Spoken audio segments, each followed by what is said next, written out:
क्या यह संभव है कि एक नॉर्मल इंसान ऐसे पावर्स को प्राप्त कर सके? अगर हाँ, तो कैसे? आपने बॉडी के 7 चक्रों के बारे में तो सुना ही होगा, पर क्या आपको पता है कि दूसरे भी 7 चक्र हैं जो कुछ बॉडी के अंदर और कुछ बॉडी के बाहर होते हैं? जो एडवांस लेवल के मेडिटेटर्स होते हैं, उनमें से कुछ लोग ही इसको प्राप्त कर पाते हैं। हमने जो 7 चक्रों के बारे में अब तक सुना है, वो नॉर्मल योग गुरु द्वारा पब्लिक प्लेटफॉर्म पर पब्लिश किए गए हैं। पर ये जो चक्र हैं जिसकी हम बात करने वाले हैं, वो ज्यादातर पब्लिक चर्चा में नहीं होते हैं। तो आज हम उसी 7 चक्रों में से कुछ चक्रों के बारे में बात करेंगे कि वो कहाँ पर होते हैं, उन्हें कैसे एक्टिवेट करें और एक्टिवेट करने के बाद कौन सी सिद्धियां प्राप्त कर सकते हैं। स्वागत है आपका यू आर योगी में। आपने मूलाधार चक्र से सहस्रार चक्र के बारे में तो सुना ही होगा, पर मूलाधार के नीचे एक और चक्र है और सहस्रार के ऊपर भी और 6 चक्र होते हैं। वैसे तो हमारी बॉडी में कुल 114 चक्र होते हैं, पर कुछ चक्र जो शरीर के अंदर होते हैं वो ऑलरेडी एक्टिवेट होते हैं, या फिर कुछ चक्रों को जगाना पड़ता है। पर ये जो 7 चक्र हैं, उनमें से 6 चक्र शरीर के बाहर ही होते हैं और एक चक्र शरीर के पांव के नीचे वाले भाग में होता है। पांव के नीचे बीच वाली जगह सेंसिटिव होती है। वो सेंसिटिव जगह के सेंटर वाले भाग में एक चक्र होता है जिसे अर्थ स्टार चक्र बोलते हैं। वैसे तो दोनों पैर में ये चक्र होते हैं, पर पुरुष में लेफ्ट वाले पांव में और स्त्री में राइट वाले पांव में ज्यादातर एक्टिवेट होता है। सहस्रार के ऊपर वाले चक्र हैं सोल स्टार चक्र, स्टिलर गेटवे चक्र, डिवाइन गेटवे चक्र, यूनिवर्सल गेटवे चक्र, कॉस्मिक गेटवे चक्र और 6वां है ट्रांसीडेंट चक्र। आज हम 2 चक्रों के बारे में बात करने वाले हैं, अर्थ स्टार चक्र और सोल स्टार चक्र। सबसे पहले बात करते हैं अर्थ स्टार चक्र के बारे में। यह पूरा ब्रह्मांड पंचभूत तत्व से बना हुआ है और पंचभूत तत्व अलग अलग ऊर्जा से बने हुए हैं। ये अलग अलग ऊर्जाएं हमारे आसपास ही होती हैं, पर हम उसे अनुभव नहीं कर पाते हैं। इस चक्र का बस यही काम होता है कि धरती की ऊर्जा को हमारे शरीर में चक्र के माध्यम से दाखिल करना। आपने कभी अनुभव किया होगा कि अगर हम खुले पांव गार्डन में या समुद्र के किनारे चलें तो एक अलग सी ऊर्जा का हमें फ्रेश अनुभव होता है और धीरे धीरे हमें नेचर की सुगंध और थोड़े समय के बाद थोड़ा सा टेस्ट भी महसूस होता है। धरती की ऊर्जा पाव के चक्र अर्थ स्टार से एंटर होती है और धीरे धीरे ऊपर की ओर उठती है। ऊर्जा जैसे मूलाधार चक्र में प्रवेश करती है, वैसे ही हमें सुगंध का अनुभव होता है और ऊपर उठने पर हमें फुलफिलमेंट का अनुभव होता है, क्योंकि ऊर्जा मणिपुर और स्वाधिष्ठान चक्रों में केंद्रित होती है। अगर हम और ज्यादा नेचर से कनेक्ट रहें तो हार्ट के पास एक ठंडक सी महसूस होती है। ये धरती की ऊर्जा अगर और ऊपर उठे तो एक शांति का अनुभव होगा और हम ज्यादा क्लियर देख सकेंगे। तब समझें कि विशुद्धि और अज्ञा चक्र में ऊर्जा का प्रवेश हुआ है। अर्थ स्टार चक्र से धरती की ऊर्जा हमारे शरीर में अनुभव की जा सकती है और इसको जागृत करने के और भी कई फायदे हैं, जैसे कि वातावरण की भविष्यवाणी करना, धरती के अंदर के तत्वों को अनुभव करना, आपके शरीर को निरोगी बनाना, कुदरत के प्रति जागृत होना और धरती के ओरा के साथ कनेक्ट होना। आपने शायद देखा होगा हिंदू धर्म में कि जब भगवान शिव जागृत अवस्था में होते हैं तब उनका एक पैर धरती के साथ कनेक्ट होता है। सामान्यतः आप देखेंगे कि इस पिक्चर में कभी लेफ्ट पैर नीचे होता है या फिर कभी राइट पैर नीचे होता है या फिर कभी कभार दोनों पैर नीचे होते हैं। तो इसका मतलब है कि अगर लेफ्ट पैर से ऊर्जा प्रवेश करती है तो उसे लास्ट में एक शांति का अनुभव होता है, और राइट पैर से अगर दाखिल हो ऊर्जा तो आखिर में जागरूकता बढ़ाती है। और इन दोनों को बैलेंस करने के लिए दोनों पैर नीचे रखे जाते हैं। भगवान शिव एक अर्धनारीश्वर हैं, इसलिए वे दोनों पैर नीचे रख सकते हैं। अब बात करते हैं कि अर्थ स्टार चक्र को जागृत कैसे करें। इसे जागृत करने के बहुत सारे तरीके हैं, जैसे कि नेचर के साथ कनेक्ट हो जाना, गीली मिट्टी में पांव रखना या फिर खुले पांव जमीन पर चलना, जैसे सन्यासी चलते हैं। पर हम आपको सबसे सरल विधि बताएंगे। सबसे पहले कोई भी एक जो आपको सही लगे वह मेडिटेशन मुद्रा में बैठ जाएं। उसके बाद अपने पांव के पास एक दिया जलाएं। ध्यान रखें कि दिया वही पांव के पास होना चाहिए जिसे आप एक्टिवेट करना चाहते हो। फिर थोड़ी देर सांसों पर ध्यान दीजिए और फिर अपना ध्यान अपने पांव की वह संवेदनशील सपाटी पर ले जाएं। आपको दिए की गर्माहट थोड़ी सी महसूस होगी। अपना ध्यान बस वहीं पर बनाए रखें। थोड़ी देर के बाद आपको अनुभव होगा कि दिए की आग की एनर्जी आपके पांव के माध्यम से शरीर में दाखिल हो रही है और पांव के बीच में जहां पर अर्थ स्टार चक्र है वहां पर धीरे धीरे कोई सुई की नोक चुभ रही हो, वैसा अनुभव होने लगेगा। बस इसे 42 दिनों तक लगातार करें। 42 दिनों तक लगातार होने के बाद आपके विचारों और अनुभव में बदलाव आने लगेंगे। तब समझें कि अर्थ स्टार चक्र जागृत हो चुका है और उनका जो भी प्रभाव है वह अनुभव हो रहे हैं। अब बात करते हैं सोल स्टार चक्र के बारे में। माना जाता है कि सोल स्टार चक्र क्राउन चक्र के ऊपर 6 या 8 इंच ऊपर रहता है। इसे सोल सिटिंग चक्र भी बोलते हैं, जहां पर हमारी आत्मा बैठती है। इस चक्र के बारे में ज्यादातर पब्लिक प्लेटफॉर्म पर नहीं बताया जाता, क्योंकि यह चक्र इतनी सिद्धि आपको दे सकता है कि आप इस दुनिया पर एक सुपर ह्यूमन बन सकते हैं, पर साथ ही डेंजरस भी इतना ही होता है, जो बात हम वीडियो के एंड में करेंगे। सबसे पहले बात करते हैं उसके पावर्स के बारे में। पहला, स्पिरिचुअल कनेक्शन। सोल स्टार चक्र एक्टिवेट होने से हायर डिवाइन डायमेंशन एक्टिवेट हो जाता है और उसके साथ हमेशा एक कनेक्शन बना रहता है। उदाहरण के तौर पर समझिए कि आप जो भी ईश्वर को मानते हैं या फिर कोई भी देवी देवता, तो उसका एक अंश स्वरूप आपको महसूस होने लगेगा। अगर कोई अल्लाह को मानता है तो उसे अल्लाह महसूस होगे। अगर कोई शिव को मानता है तो उसे शिव महसूस होगे। रामकृष्ण परमहंस को भी कुछ ऐसा ही अनुभव हुआ था। उसे देवी काली के साथ एक कनेक्शन बन गया था। दूसरी चीज है उच्चतर चेतना।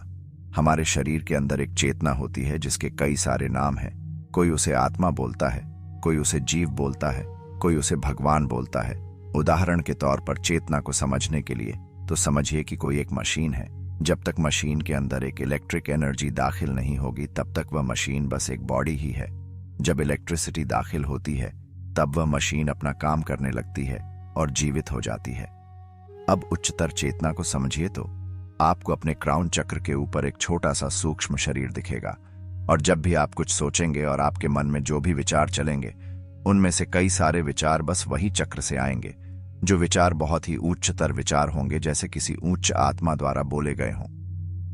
आपकी सोचने की क्वालिटी इतनी मजबूत हो जाएगी कि जो भी आप सोचेंगे सबसे अलग नजरिए से सोचेंगे, क्योंकि वह विचार आपके खुद के नहीं होंगे।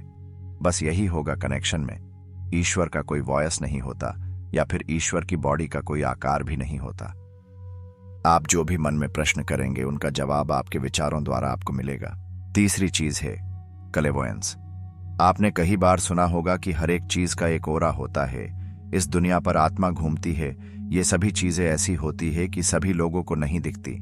या फिर आपने महाभारत में भी देखा होगा कि अर्जुन को भगवान का विराट रूप जब देखना था तब वे अपनी नॉर्मल आंख से नहीं देख पा रहे थे, इसलिए भगवान श्री कृष्ण ने उसे दिव्य दृष्टि प्रदान करी थी।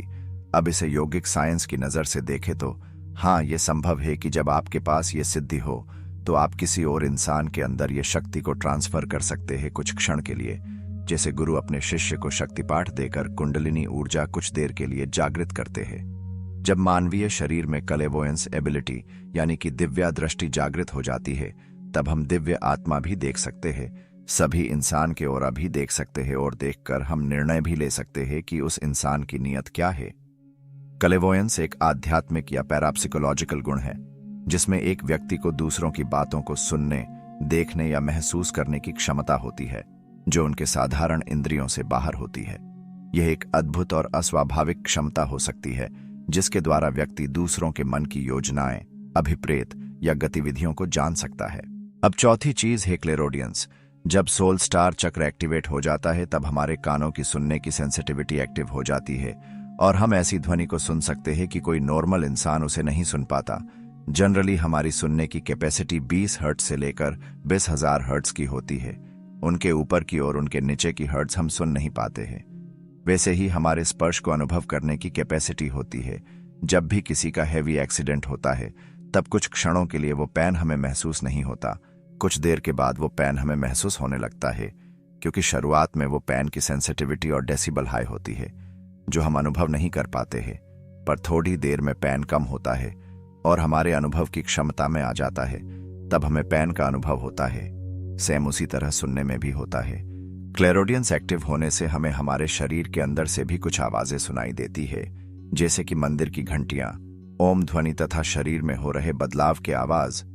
हमारे कान के अंदर 3 पार्ट होते हैं, आउटर ईयर, मिडल ईयर और इनर ईयर। उसमें मिडल ईयर का काम है दोनों ईयर में से फ्रीक्वेंसी को कलेक्ट करना और आगे ब्रेन में ट्रांसफर करना। जैसे हमें अंदर की आवाजें सुने देती है, उसी तरह हमें बाहर की और बहुत दूर की भी आवाजें सुनाई देती है, पर उसके लिए कानों का ध्यान भी सीखना पड़ता है।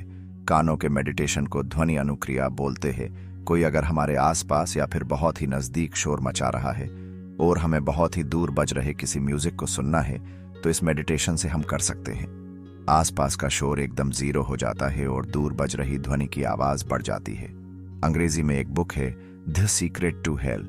इस बुक में राइटर ने बताया है कि उसे कुछ एक्सीडेंट की वजह से ब्रह्मांड की आवाजें सुनाई दे रही थी, जैसे कभी दो ग्रहों या फिर कुछ उल्का के बीच में टकराने की आवाज या फिर सूर्य में हो रहे फेरफार। हमारे ब्रह्मांड पुराण में ऋषि मुनियों ने ब्रह्मांड में उपस्थित ग्रह, सूर्य और उसकी गतिविधि के बारे में बताया है, तो उसके पीछे का कारण ही बस यही था कि वो लोग इस पृथ्वी पर रहकर ही वह की चीजें अनुभव कर सकते थे। अब पांचवी एबिलिटी है क्लेरसेंसियंस। ये एक ऐसी सिद्धि है जिसकी मदद से हम किसी भी चीज को उच्चतर माध्यम से अनुभव कर सकते हैं, सूंघ सकते हैं और हमारी इंद्रिय का अनुभव बहुत ही उम्दा प्रमाण में बढ़ा सकते हैं। अगर कोई चीज गर्म है, जैसे कि गर्म लोहा, और हमारा शरीर ठंडा है, अगर हम उस लोहे पर हाथ या फिर पांव भी रखें तो उसकी ऊष्मा को हमारे शरीर में ऐसे ऑब्जर्व कर सकते हैं, जैसे कि हीट एक्सचेंज मेथड। अगर हम हिमालय की ठंडी में हो, तापमान 0 से नीचे हो और सूर्य के सामने हाथ करें और सूर्य की ऊर्जा ऑब्जर्व करें, तो हमारे शरीर में उच्चतर प्रमाण की गर्मी पैदा हो सकती है, जैसे बर्फीले तापमान में शरीर में पसीना बन जाए। शायद ये एक कारण हो सकता है कि हिमालय में योगी बिना कपड़ों के भी रह सकते हैं। The autobiography of Yogi book में बताया है कि कोलकाता के एक गुरु होते हैं जो अपने हाथ से या फिर शरीर के कोई भी भाग से एक सुगंध बना सकते थे।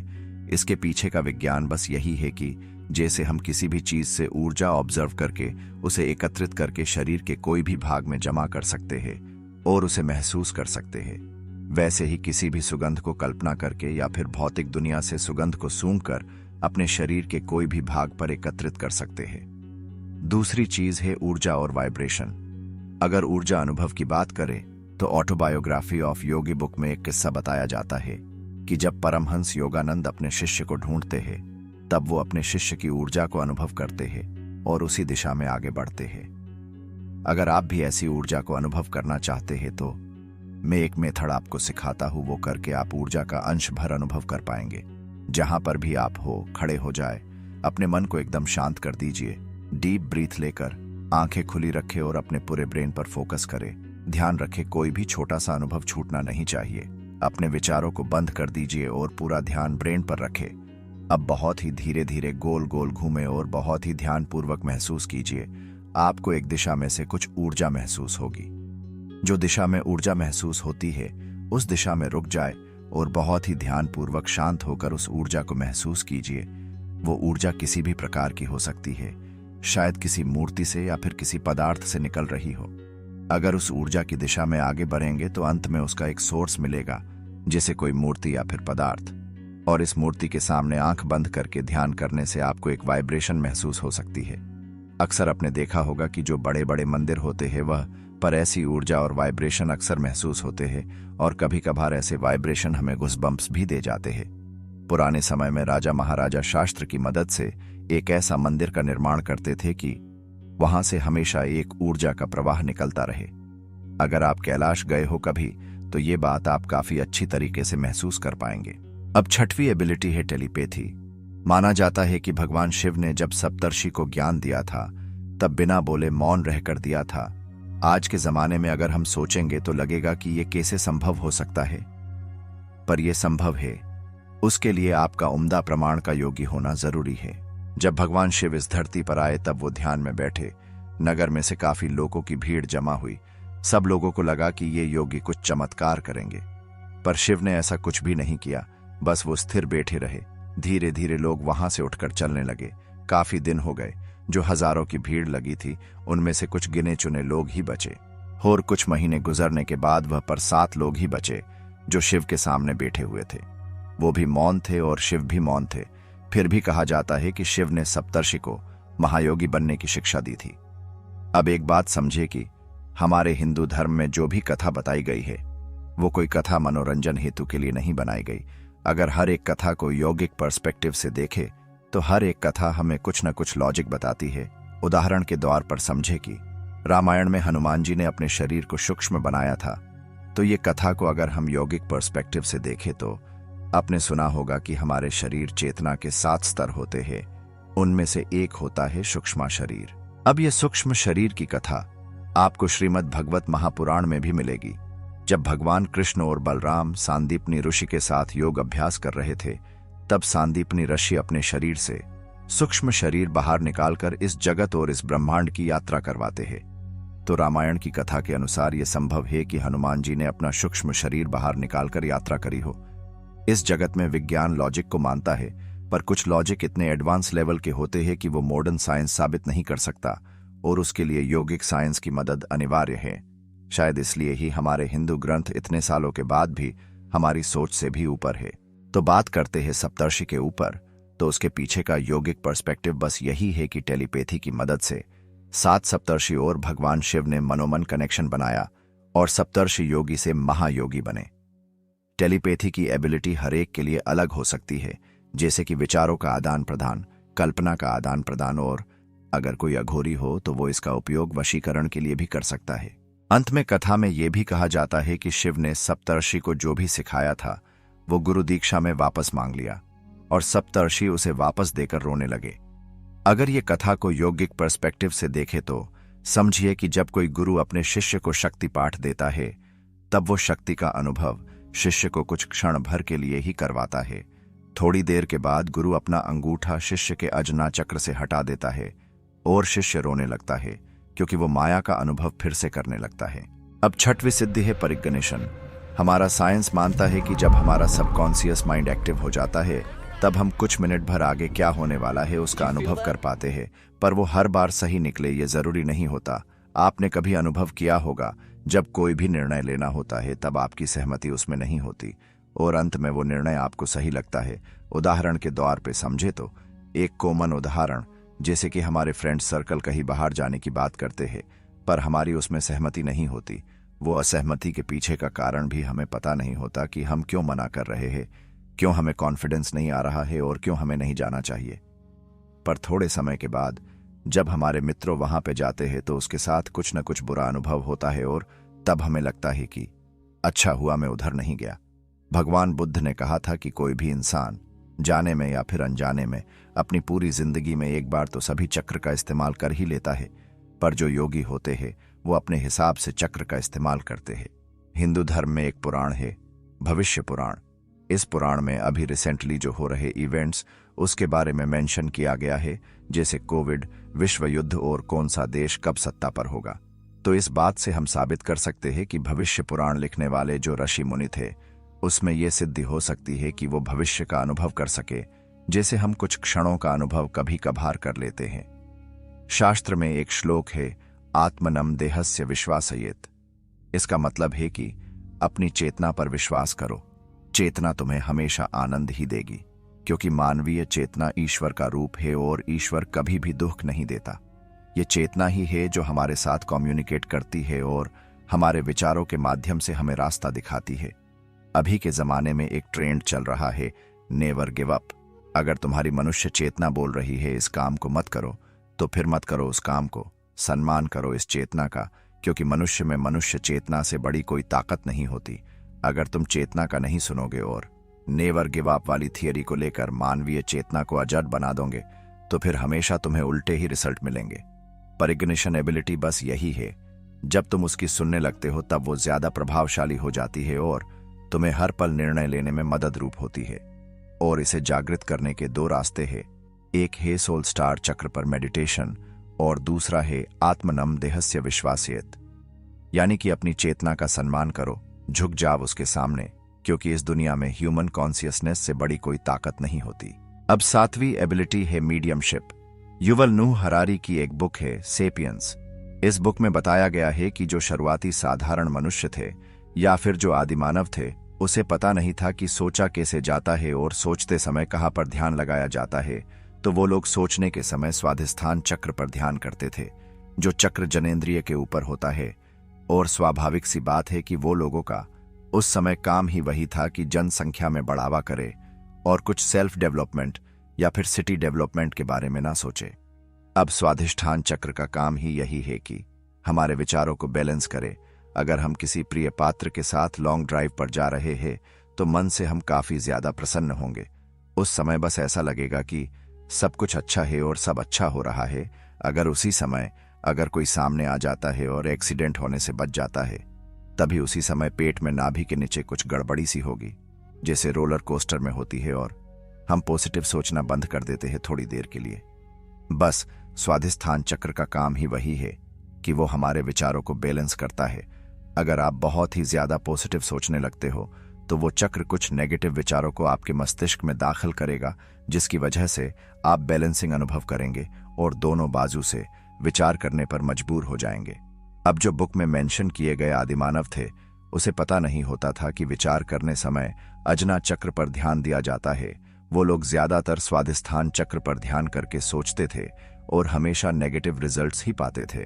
अगर इसका प्रमाण देखें तो एंशिएंट सिविलाइजेशन ने कुछ ऐसी मूर्तियों का निर्माण किया हुआ है जो देखने में काफी नकारात्मक और डरावनी दिखाई देती है। बस उसके पीछे का कारण ही यही है कि मूर्ति बनाने वाले स्वाधिष्ठान चक्र से सोचते थे और अपनी नकारात्मकता मूर्ति के माध्यम से दिखाते थे, जिसे अभी कुछ लोग उसे राक्षस, दानव और असुर बोलते हैं। अब देखिए, हर एक चक्र के अलग अलग गुण होते हैं। अगर हम अजना पर ध्यान करें और सोचे तो हमें अतिशय लॉजिकल विचार आएंगे। अगर हम गले पर ध्यान करें यानी कि विशुद्ध चक्र, तो हमें शांति वाले ही विचार आएंगे। अगर हम सेक्स के विचार करते हैं तब हमारा ध्यान चला जाएगा मूलाधार पे। वैसे ही 114 चक्र होते हैं और मनुष्य विचारों की श्रेणी भी 114 ही होती है। कोई मनुष्य इस 114 श्रेणी से बाहर की कोई भी श्रेणी के बारे में सोच ही नहीं सकता। मीडियमशिप एबिलिटी बस यही है। अगर आपका ध्यान 16 स्टार चक्र या फिर उनके आसपास की पंखुड़ियों पर होगा और तब आप सोचेंगे तो अनुभव करेंगे कि आप किसी और चेतना से बात कर पा रहे हैं। बात करते समय अनुभव करेंगे कि मन के अंदर की आवाज और सामने से आ रहे जवाब की आवाज आपकी ही होगी। जैसे हमने पीछे बताया कि ईश्वर की ओर कोई भी आत्मा की आवाज नहीं होती या फिर उनका कोई शेप नहीं होता। मीडियमशिप एबिलिटी आपको उच्चतर आत्मा के साथ बातचीत करने की एक सिद्धि प्रदान करता है, जो आपके मन के विचारों के अंदर अनुभव होती है। अब 8वीं और आखिरी सिद्धि है साइकोग्निसिस। अगर आपने 2018 में नेटफ्लिक्स पर आई कोरियन मूवी साइकोग्निसिस देखी है तो आप इसको थोड़ा अच्छे से समझ पाएंगे। ये एक ऐसी एबिलिटी है जो बहुत ही कम लोगों को प्राप्त होती है, और जिसको भी प्राप्त होती है वो इस दुनिया के लोगों के सामने से चला जाता है। जैसे कि 7 चिरंजीवी। 1939 में रशिया ने एक किर्लियन फोटोग्राफी तकनीक का इन्वेंशन किया, जिसमें यह साबित होता था कि इस ब्रह्मांड पर हर एक पदार्थ का एक ऑरा है जो उसके आसपास के हर एक पदार्थ पर प्रभावित होता है। आपने एक बात अनुभव की होगी कि अगर आप कोई काम कर रहे हो और अगर कोई प्रभावशाली बड़ा व्यक्ति आपके पास आकर खड़ा भी हो जाए, कुछ बोले भी नहीं, तो भी आपके काम करने की गतिविधि में कुछ बदलाव आएगा, आपके ऊपर उनका प्रभाव पड़ेगा। बस इसके पीछे का तर्क ही यही है कि उनका ऑरा यानी कि प्रभाव वो आपके ऑरा के ऊपर लागू होता है। ऑरा के बहुत प्रकार है, जैसे कि magnetic field, gravitational field, mechanical field, thermal field, chemical energy field, radiant field, nuclear field, potential field, kinetic field और साउंड फील्ड।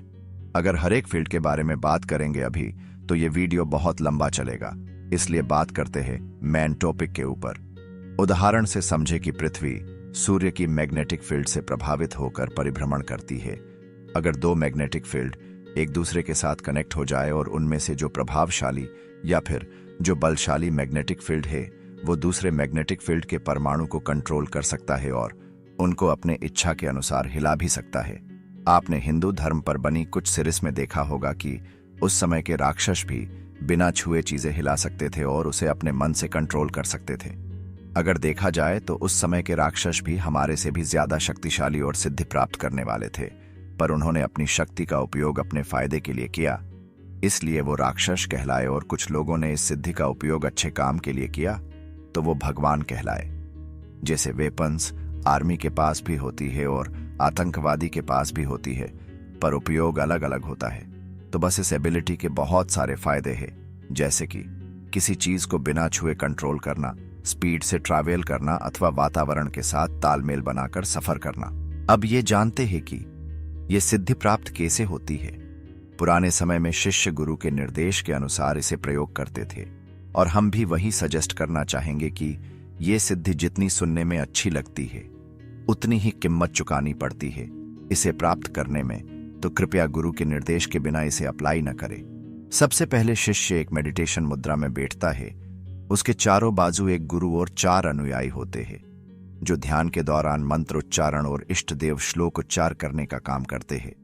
इसके पीछे का कारण बस यही है कि उदाहरण के दौर पर समझे तो अगर हम किसी गहरे समुद्र में डुबकी मारते हैं और अगर हम बहुत ही गहरे अंदर जाए तो वापस आने के लिए एक रस्सी को बांधना बहुत जरूरी होता है, जो रस्सी ऊपरी सपाटी पर चल रही बोट के पास हो, कि जब भी कोई ऐसी इमरजेंसी सिचुएशन आ पड़े तो वो रस्सी की मदद से हम समुद्र में से बाहर निकल सके और अपने प्राण को बचा सके।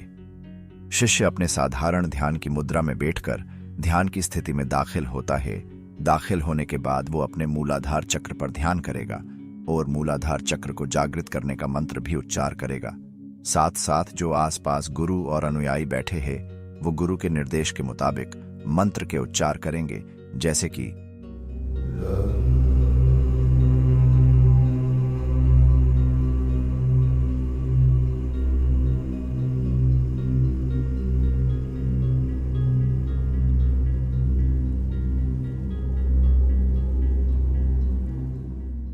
अब मूलाधार में इतनी सांस भरी जाती है कि पूरी बॉडी ऊपर से नीचे तक वाइब्रेट होने लगती है और मूलाधार में से ऊर्जा फटकर बाहर आ जाती है। इसे कुछ उदाहरण से समझे तो समझे कि कोई गुब्बारा है, उस गुब्बारे के अंदर हवा भरी हुई है। अगर उसमें से हवा बाहर निकालनी हो तो 2 रास्ते हैं। एक तो उसे कोई नुकीली चीज लगाकर फोड़ दो, या फिर उसमें और ज्यादा हवा भरो। इतनी हवा भरो कि गुब्बारा फट जाए और अंदर की सब हवा को बाहर फेंक दे। बस कुछ ऐसा ही होता है मूलाधार चक्र में। हमारे शरीर की सारी ऊर्जा, जिसे कुंडलिनी बोलते हैं, वो मूलाधार के अंदर स्थापित होती है, पर हम इसे सुई चुभाकर बाहर तो नहीं निकाल सकते, क्योंकि ये सभी चक्र विद्युत ऊर्जा से बने हुए होते हैं जो विचार निर्देश के अनुसार काम करते हैं। तो इसलिए हमें इसके अंदर इतनी हवा भरनी पड़ती है कि उसकी क्षमता ही पूरी हो जाए उसे स्टोर करने की, और गुब्बारे की तरह सब ऊर्जा बाहर निकल जाए। और ये काम अकेले शिष्य से नहीं हो सकता, इसलिए चारों तरफ एक वर्तुलाकार में गुरु के साथ सभी मूलाधार मंत्र का उच्चार करते हैं। उनके बाद जो होता है वो बहुत ही गंभीर ध्यान होता है। इस ध्यान के दौरान शिष्य आंख खोल नहीं सकता, बस उसको दिए गए कुछ निर्देश का पालन ही करना होता है। जब ऊर्जा बाहर निकल जाए तब ऊपर उठती है और स्वाधिष्ठान चक्र से गुजरती है। इस समय के दौरान हमें इतना ज्यादा डर महसूस हो सकता है कि जैसे कोई हॉरर मूवी वास्तविक में हो रही हो। बहुत ही नेगेटिव आवाजें सुनाई दे सकती है, बहुत ही डरावना अनुभव हो सकता है। तब शिष्य आंख न खोले, इसलिए स्वाधिष्ठान को शांत करने के लिए गुरु और उसके अनुयायी स्वाधिष्ठान मंत्र का उच्चार करेंगे।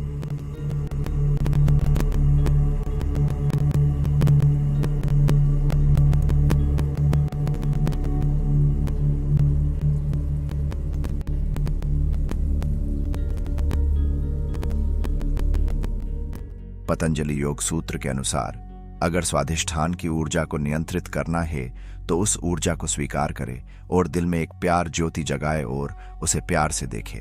अब ऊर्जा उठेंगी मणिपुर में। अगर हमारा पेट खाली है तो कोई समस्या नहीं, और अगर पेट खाली ना हो तो मणिपुर चक्र शरीर में से मल मूत्र भी निकाल सकता है। जब ऊर्जा ऊपर आएगी तब अनाहत चक्र में स्थित होगी।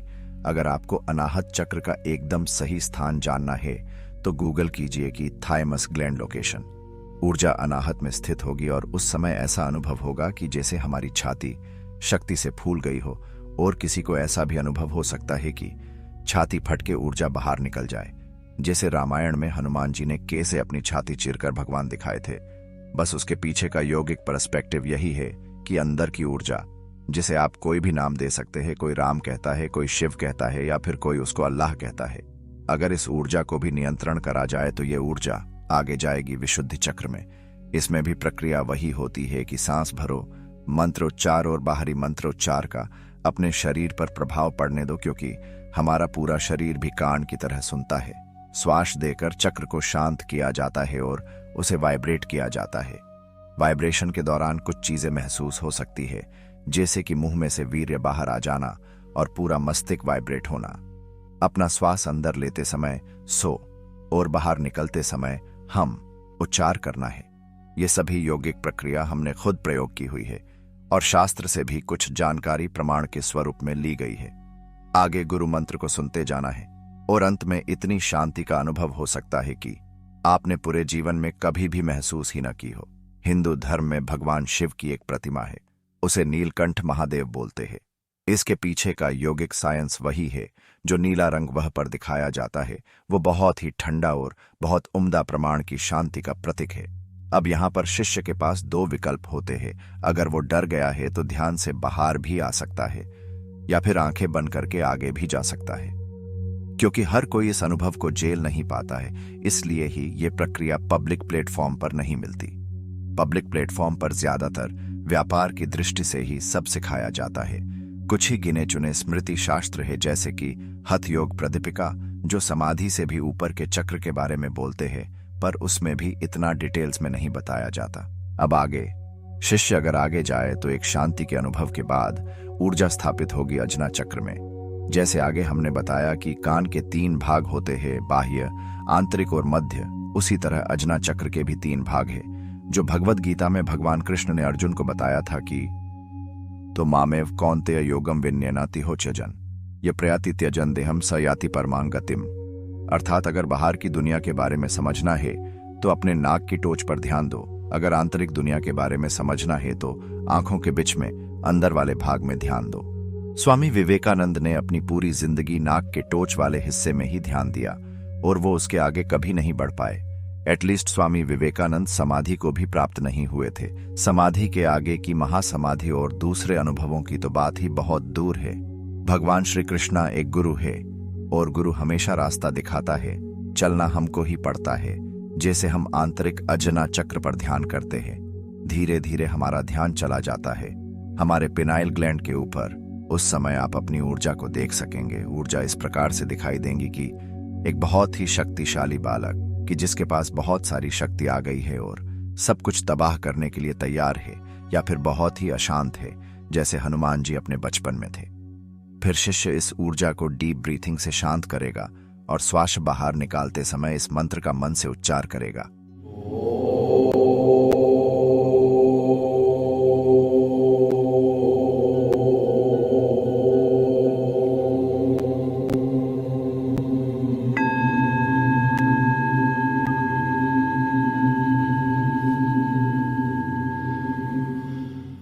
अब ऊर्जा शांत होने के बाद ऊर्जा को ऊपर उठाया जाएगा सहस्रार चक्र में। अब शरीर से बाहर आने की सही विधि शुरू होती है।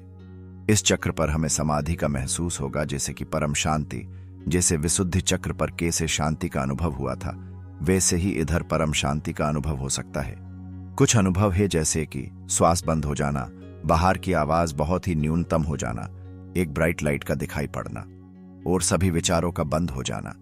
इस समय गुरु और अनुयायी का असली काम शुरू होता है कि अगर कुछ भी गलत आपको लगे तो उस आवाज को सुनकर और उसे रस्सी की तरह पकड़कर बाहर आ सकते हैं। अब जो हमारी कुंडलिनी है वो सांप की तरह ऊपर उठेगी और उस चक्र पर स्पर्श करेगी जहां पर हमारा ध्यान है। उस समय ऐसा अनुभव होगा कि लेफ्ट वाला जो ब्रेन है वो नीले रंग का और राइट वाला जो ब्रेन है वो सफेद रंग का अनुभव होगा, और बाहर की जो आवाज हो रही है वो आपको बहुत ही न्यूनतम सुनाई देंगी। उदाहरण के तौर पर जब आप पानी के अंदर होते हैं और बाहर की आवाज जिसे कम सुनाई देती है, बस उसी तरह इस समय आपकी रीढ़ की हड्डी सीधी हो जाएगी। अगर आप शरीर को उनके फ्लो में आगे बढ़ने देते हैं और अपना कंट्रोल शरीर पर से कुछ समय के लिए हटा देते हैं तो अनुभव होगा कि मूलाधार से सहस्त्र के बीच में सफेद रंग ऊर्जा का एक खंभा खड़ा है, जिसे सनातन धर्म में धर्म स्तंभ कहते हैं, जो बहुत ही ठंडा और बहुत ही शांत होता है। अब इस स्टेज पर भी आपको मौका मिलता है बाहर निकलने का, और वो पूरा हमारे कंट्रोल में ही होता है। अगर हमें और आगे जाना है तो इस ऊर्जा को थोड़ा सा फिजिकल सपोर्ट देकर आगे बढ़ाना पड़ता है। जैसे गुरु शिष्य को अंगूठा रख के शक्ति पाठ देते हैं, उसी तरह शिष्य अपने दोनों अंगूठों को अपने अजना चक्रों पर रखते हैं और हल्का सा दबाते हैं, जिससे ऊर्जा आगे बढ़ सके और सोल स्टार चक्र में स्थापित हो सके। और ये सभी प्रक्रिया अपने आप होती है। हमें बस अपने शरीर को उनके फ्लो में बढ़ने देना है और शरीर को एकदम लूज करके रखना है। जैसे जिम में बॉडी बनाने के लिए सप्लीमेंट्स होते हैं, गाड़ी चलाने के लिए ईंधन होता है और फैशन शो में अच्छा दिखने के लिए मेकअप होता है, वैसे ही आध्यात्मिक दुनिया में आगे बढ़ने के लिए भी कुछ चीजें होती हैं जो पब्लिक प्लेटफॉर्म पर सही नहीं बताई जाती। जैसे डॉक्टर अल्कोहल और टोबाको कंज्यूम करने को मना करते हैं, पर उसे भी पता है कि जरूरत से ज्यादा ना लिया जाए। तो ये दवा है, क्योंकि जरूरत से ज्यादा हर कोई चीज जहर है। बाकी समझदार को इशारा ही काफी है। देखिए, परमात्मा ने इस जगत में कोई भी पदार्थ अच्छा या बुरा नहीं बनाया। अच्छा और बुरा हमारा स्वभाव या फिर हमारी नीयत होती है, कोई पदार्थ या फिर चीजें नहीं। अब ऊर्जा, जब सोल स्टार चक्र तरफ बढ़ेगी तब एक गोल्डन ब्लैक कलर का गोला आपको कल्पित होगा। अब ध्यान रखने वाली बात यह है कि इस समय हमें कोई खलेल पहुंचाने वाला नहीं होना चाहिए, क्योंकि हम इस समय शरीर के बाहर होते हैं। आगे बात करें तो श्रीमद् भगवद महापुराण में बताया है कि जब गुरु सांदीपनी भगवान कृष्ण और बलराम को इस विधि के बारे में सिखा रहे थे, तब वो बोलते हैं कि सूक्ष्म शरीरेण यात्रायां एशम शरीरम सुरक्षितम रक्षध्वम, यानी कि सूक्ष्म शरीर से यात्रा करने के लिए इस पंचभूत से बना हुआ स्थूल शरीर को कोई सुरक्षित जगह पर रखो, अन्यथा बहुत ही बड़ा अनर्थ हो सकता है। अगर आपको प्रमाण देखना है तो हम वीडियो के डिस्क्रिप्शन में इस वीडियो का लिंक डाल देंगे। सोल स्टार चक्र दिखने पर उस पर ध्यान वैसे ही लगाना पड़ता है जैसे शरीर के 7 चक्रों पर लगाया जाता है। उस समय का अनुभव बहुत अलग प्रकार का हो सकता है, जैसे हमारा शरीर मर गया हो और हम बाहर निकल गए हो। बाहर की आवाज बहुत की कम सुनाई देती है। ऐसा समझे कि आप समुद्र की गहरी सपाटी के पास पहुंच गए हैं और ऊपर बाहर की सपाटी बहुत ही कम दिखाई दे रही हो और सेफ्टी के लिए बस हमारे पास एक रस्सी ही हो। जैसे शिष्य के लिए गुरु का मंत्र जाप। सोल स्टार के ऊपर भी और 5 चक्र होते हैं, जिसके बारे में फिर कभी चर्चा करेंगे, क्योंकि विष्णोरपि न परम विद्यते ब्रह्मणोपि न परम विद्यते अयम यात्रा अनंता अस्ति। अर्थात भगवान विष्णु और ब्रह्मा को भी अंत नहीं मिला था, क्योंकि आध्यात्मिक यात्रा अनंत है। कुछ देर वहां पर रहने के बाद शिष्य बाहरी आवाज पर ध्यान देके धीरे धीरे अपने कानों से आवाज पकड़कर अपने शरीर में वापस प्रवेश कर लेता है और धीरे से आंख खोलकर इस बाहरी दुनिया में आ सकता है। ये अभ्यास के करने के बाद भी कुछ विधि होती है, जैसे कि अपने मूलाधार को स्वस्थ करना और सभी चक्र की सफाई, जिसमें गुरु, सिंगिंग बाउल, मंत्र जाप, 6 चक्रीय मेडिटेशन और कुछ आयुर्वेदिक तेल का भी उपयोग कर सकते हैं, अन्यथा मानसिक अस्थिरता अनुभव हो सकती है। ध्यान रखें, सिद्धि एक बार प्रयोग करने से नहीं मिलेगी। बार बार 42 दिनों तक गुरु के निर्देशन के अनुसार निरंतर अभ्यास करने के बाद कुछ सिद्धि हमें महसूस हो सकती है।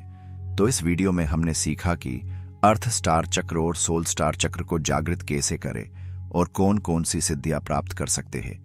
जैसे कि अर्थ स्टार को जागृत करना है तो पांव के पास दिया जलाए और पांव के सेंसिटिव भाग पर ध्यान करें। 42 दिनों तक अभ्यास करने से कुछ एबिलिटी प्राप्त हो सकती है, जैसे कि इस धरती से कनेक्ट होना, शरीर निरोगी बनाना, वातावरण के बारे में भविष्यवाणी करना जैसी सिद्धियां। सोल स्टार चक्र जागृत करने की विधि बहुत जटिल है और इसे गुरु के निर्देश के बिना नहीं करनी चाहिए। सोल स्टार से कुछ सिद्धियां मिल सकती है, जैसे कि कैरोवाइंस अर्थात ऐसी चीजें देखना जो विजिबल ना हो, क्लेरियोडियंस ऐसी चीजें सुनना जो ऑडियबल ना हो, क्लेरसेंटियंस कुछ ऐसी ऊर्जा और वाइब्रेशन को अनुभव करना जो कुछ खास जगह पर ही होती है, टेलीपैथी मुंह खोले बिना किसी से और कहीं पर भी बात करना, परिग्निशन भविष्य में होने वाली घटना को महसूस करना, साइकोकिनेसिस पदार्थ को छुए बिना ही हिलाना, और आखिरी है मीडियमशिप, जिसका मतलब है हायर डायमेंशन में कनेक्ट होना। अंत में बस यही कहना चाहूंगा कि मनुष्य चेतना से बड़ी इस दुनिया पर कोई ताकत नहीं है। मोटिवेशनल बात करने वाले लोगों के चक्कर में मत पड़े। वो लोग आपको हमेशा ऐसा काम करने को प्रेरित करेंगे कि जिस काम में हमेशा उनका ही फायदा हो, और आप मोटिवेशन के नशे में हमेशा धुत बनकर जानवर की तरह काम करते रहेंगे और कैसे जीना है वही भूल जाओगे। वो लोग तुम्हें कभी नहीं बोलेंगे कि मैं जो काम कर रहा हूं वो करो। वो हमेशा बस यही कहेंगे, कुछ अलग करो, कुछ नया करो। उससे अच्छा है कि अपने आप को पहचानो। आपको क्या पसंद है और क्या काम करने के लिए आप बने हो, बस वही काम करो। एलोन मस्क को देखकर प्रभावित मत हो, खुद को फॉलो करो, क्योंकि मीरा कहे प्रेम बिना पावे नहीं, भले हुनर करे हजार, कहे प्रीतम प्रेम बिना ना मिले नंद कुमार। जरा अपने अंगूठों की फिंगरप्रिंट और पैटर्न तो देखो, कितनी रिधम में और कितनी सिस्टमेटिक है। इस जगत की सब चीजें रिधम में है, बस हमें भी वही रिधम में सेट होना है। इसलिए हमेशा अपने दिल की सुने। अपने आप को इतने कष्ट में कभी मत डालिए कि आपकी चेतना जानवर बन जाए और आप आध्यात्मिक जगत को अनुभव ही न कर पाए। प्रेम करो इस जीवन को, सम्मान करो इस ऊर्जा का, क्योंकि एतद् विश्वस्य य प्रेमी निर्विशेषानुभूतम स योगी नापि समर्थ भवेत्। अर्थात इस दुनिया पर जो प्रेमी ने अनुभव किया वो योगी कभी नहीं कर सके।